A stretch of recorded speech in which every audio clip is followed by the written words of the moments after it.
ચાલો ગુજરાતી સાહિત્યના વિશાળ સાગરમાં એક ડૂબકી મારીએ.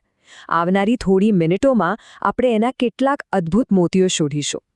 લાગે છે ને થોડો અજીબ સવાલ, પણ ખરેખર આનો જવાબ આપણને ગુજરાતી સાહિત્યના એક એવા સોનેરી યુગમાં લઈ જશે જ્યાં વાર્તાઓ ખાલી કહેવાતી ન હતી પણ રીતસર જીવંત થતી હતી. તો ચાલો શોધીએ એ સવાલનો જવાબ. અને એના માટે મળવું પડશે એક એવા માસ્ટર સ્ટોરી ટેલરને જેમણે વાર્તા કહેવાની આખી રીત જ બદલી નાખી. જી હા, કવિ શિરોમણી. આ બિરુદ મળ્યું હતું 17મી સદીના વડોદરાના મહાન કવિ પ્રેમાનંદને. અને એમનેમ નહીં, એ પોતાના સમયના એમ કહી શકાય કે એકદમ સુપરસ્ટાર હતા. પ્રેમાનંદની ખરી કમાલ શું હતી ખબર છે? એ રામાયણ અને મહાભારત જેવા મોટા મોટા ગ્રંથોની વાર્તાઓને એકદમ સરળ, રસાળ અને નાટકીય બનાવી દેતા. એમના આખ્યાનો સાંભળવાની એક અલગ જ મજા હતી. એમનું માસ્ટરવર્ક એટલે નળાખ્યાન, અને એનું સૌથી ફેમસ પ્રકરણ કયું? દમયંતી સ્વયંવર. અને બસ અહીં જ મળે છે આપણા પહેલા સવાલનો જવાબ. પ્રેમાનંદ જ્યારે આખ્યાન ગાતા ને, ત્યારે આ માણ પર પોતાની આંગળીઓની વીંટીઓથી એવો તો તાલ આપતા કે સાંભળનારા મંત્રમુગ્ધ થઈ જાય. આખું દ્રશ્ય જાણે આંખ સામે ઊભું થઈ જાય. વિચારો, એ જમાનામાં ટીવી કે રેડિયો તો હતા નહીં, બસ આ જ લોકોનું થિયેટર હતું, એમનું સિનેમા હતું.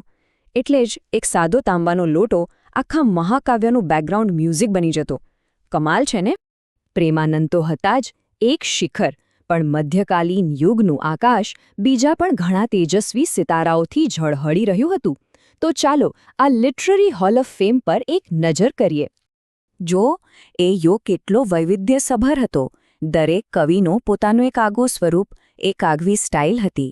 ભાલણે આખ્યાનનો પાયો નાખ્યો તો અખાએ ફક્ત 6 લીટીના છપ્પામાં સમાજ પર એવો તીખો કટાક્ષ કર્યો કે આજના જમાનાના વાયરલ ટ્વીટ જેવા લાગે. બીજી બાજુ દયારામની ગરબીઓએ ભક્તિને લોકોના દિલો સુધી પહોંચાડી. શામળની પદ્ય વાર્તાઓ તો જાણે તે સમયની બ્લોકબસ્ટર ફિલ્મો હતી. અને ભોજા ભગતના ચાપખા, એ તો સમાજની કુરીતિઓ પર સીધા જ પ્રહાર કરતા હતા. દરેક સ્વરૂપ એ સમયના સમાજનો અરીસો હતો. ઓકે, તો હવે સમયમાં થોડા આગળ વધીએ. એક એવા યુગમાં જ્યાં સાહિત્ય ફક્ત મનોરંજન માટે નહોતું પણ સમાજ બદલવાનું એક સાધન હતું. જ્યાં કલમ કલ્પના માટે નહીં, ક્રાંતિ માટે ચાલતી હતી. અને આનું સૌથી મોટું ઉદાહરણ કોણ? વિનોબા ભાવે. એક એવા સંત લેખક જેમના માટે જે લખવું એ જ જીવવું હતું. શબ્દ અને કર્મ એક જ હતા. એમની જે ભૂદાન યાત્રા હતી એ ખાલી એક પદયાત્રા નહોતી, એ તો અનુભવોનો ખજાનો હતી. અને આ જ અનુભવો એમના લખાણોનો જીવ બન્યા. અહીં સાહિત્ય કોઈ બંધ ઓરડામાં નથી લખાતું, પણ લોકોની વચ્ચે એમના દુઃખ દર્દમાંથી પેદા થાય છે. આ એ વાતનો પુરાવો છે કે સાચા શબ્દોમાં સમાજ બદલવાની કેટલી મોટી તાકાત હોય છે. ગુજરાતી સાહિત્યની એક બહુ મસ્ત વાત એ છે કે એણે હંમેશા પોતાની બારીબારણા ખુલ્લા રાખ્યા છે. દુનિયાભરમાંથી આવતા નવા વિચારો અને સ્વરૂપોને આવકાર્યા છે. ચાલો આના 2 બેસ્ટ એક્ઝામ્પલ્સ જોઈએ. જુઓ, એક બાજુ છે ઇટલીથી આવેલું સોનેટ, જેને ગુજરાતીમાં લાવવાનો શ્રેય જાય છે બકર ઠાકોરને. અને બીજી બાજુ છેક જાપાનથી આવેલું હાઇકુ, જેને આપણી ભાષામાં લોકપ્રિય બનાવ્યું સ્નેહરશ્મિએ. એક પશ્ચિમનું, બીજું પૂર્વનું. બંનેનું ફોર્મેટ અને ફીલ એકદમ અલગ. સોનેટ એટલે કે ફિક્સ્ડ 14 લાઇન, એનાથી એક પણ ઓછી નહીં, એક પણ વધારે નહીં. જાણે એક ફ્રેમમાં કોઈ ઊંડો વિચાર કે કોઈ જટિલ લાગણીને સુંદર રીતે મળી દીધી હોય.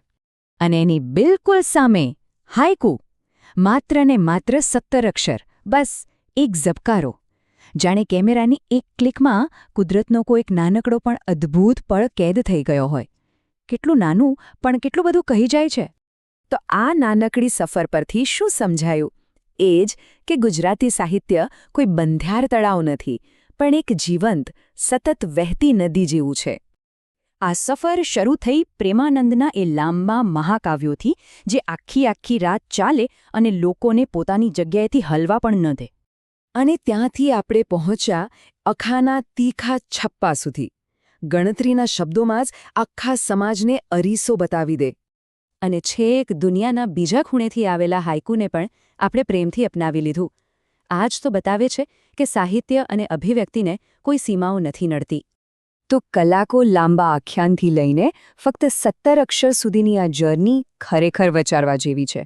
સ્ટોરી ટેલિંગ એટલે કે વાર્તા કહેવાની રીત એ હંમેશા બદલાતી રહે છે.